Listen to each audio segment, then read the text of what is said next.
كان يا مكان في ليلة هادية والقمر منور السما، كان في بيت صغير جواه حكاية مستنية تبدأ. في البيت ده عاشوا 2 من أحن القلوب، ليلي البنت اللي بتحب تعرف كل حاجة، وديدو أخوها الصغير اللي بيحلم حتى وهو صاحي. كل يوم كانوا بيحكوا لبعض حكايات، بس الليلة دي الحكاية هي اللي اختارتهم.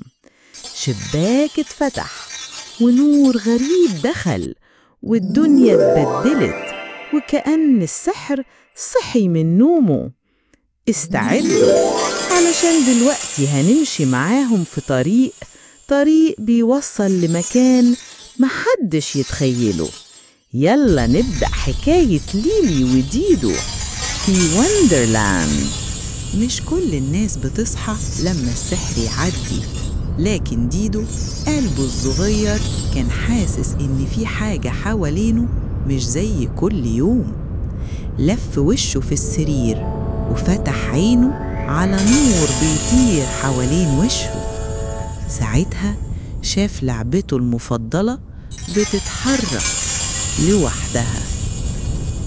أما ليلي كانت نايمة ووشها فيه ابتسامة هادية، لكن لما ديدو نادى عليها فتحت عينيها ببطء وشافت النور السحري بيلف حوالينهم. قامت بسرعة وبصت حواليها، كانت مستغربة ومبسوطة في نفس الوقت. ديدو، ايه اللي بيحصل؟ هو ده حقيقي ولا احنا بنحلم؟ مش عارف، بس أنا حاسس إن دي حكاية سحرية بدأت لينا إحنا، كأننا دخلنا جوه حكاية من حكايات ديزني. وفجأة النور السحري لف حوالين السقف، ولما نزل على الأرض طلع منه كائن مش عادي. كانت بتطير بجناحات بتلمع زي الفراشات، وشعرها من نور، وصوتها هادي وساحر. كان اسمها فيري نورانا، جنية من عالم وندرلاند، جاية مخصوص علشان ليلي وديدو. أهلاً بيكم يا أبطال النور، أنا فيري نورانا، جنية الحكايات. بوابة وندرلاند فتحت علشانكم انتم. الليلة مش زي أي ليلة، الليلة هتبدأ مغامرتكم. نورانا رفرفت بجناحاتها، ولما همست بكلمة من نور البوابة السحرية اتفتحت. ليلي وديدو وقفوا مبسوطين، بس جواهم دقات قلب غريبة، مش خوف، دي دقات الحماس. مسكوا إيد بعض ومشوا ناحيتها بهدوء، ومجرد ما دخلوا الدنيا اتغيرت. لما دخلوا البوابة الدنيا حوالين ليلي وديدو كانت خضراء، شجر كبير وزهور بتضحك وصوت فراشات بتغني في الهوا. الكل بيبص عليهم وكأنهم كانوا مستنيينهم من زمان.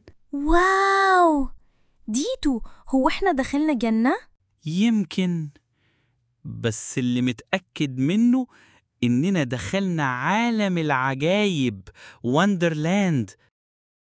وفجأة وردة كبيرة اتفتحت قدامهم، طلع منها نور وفراشة بألوان قوس قزح كانت بتطير حوالينهم. بس الغريب إنها بتتكلم. أهلاً، أنا فرفورة، فراشة وندرلاند المرحة. كنا مستنيينكم من زمان يا ليلي ويا ديدو. واو، الفراشة بتتكلم؟ واو بجد، دي أول مرة أشوف وردة خرجت منها فراشة بتتكلم. ليلي وديدو مشيوا شوية، وفجأة لقوا شجرة بتضحك، وطائر ملون بيحكي نكت، وسلحفاة لابسة نضارة وبتغني بصوت رقيق. الدنيا كانت مليانة ضحك زي حفلة معمولة مخصوص علشانهم. واحد ضاع في الغابة، لقى نفسه تاني يوم بيقول الله دي أحلى نومة. في وندرلاند حتى السلاحف عندها ستايل. حتى الشجرة عندكم دمها خفيف. أنا عايز أعيش هنا. وقعدوا تحت الشجرة. الريح كانت بتهز الورق بلطف، وكأن الدنيا كلها بتودعهم بهمس. فيري نورانا كانت هناك بتبص لهم بعينيها اللي فيها 1000 حكاية، وابتسمت وقالت كل لحظة جميلة ليها وقتها، بس وندرلاند دايما بتفتح أبوابها للي قلوبهم لسه بتصدق في السحر. امشوا ورا النور وهيوصلكم لينا من تاني.